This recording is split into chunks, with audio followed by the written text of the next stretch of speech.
இவனே என்ன கதை சொல்ல போற இப்ப? ஊர்ல ஒரு பொண்ணு இருந்துச்சு. அந்த பொண்ணு ஒரு ஜடல சத்தம் விடுமுண்டு. அந்த பொண்ணு உடம்புலாம் அப்படியே ரத்தமா ஒழுவி. அந்த பொண்ணு மூக்கெல்லாம் அப்படியே ஒளிவு ரத்தால ஒளிவு அப்படியே அப்படியே காட்டுருச்சு.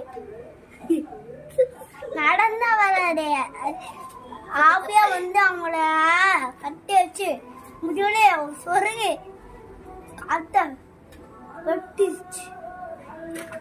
யார்த்தவா எலும்பு இந்த கேமரா உடைக்கும் போது அந்த எலும்பு கூட உங்களை பார்த்து தரசா முடிஞ்சது.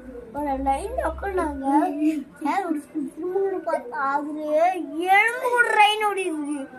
இப்போ கடைசியில பார்த்தா அது ரெயின் கார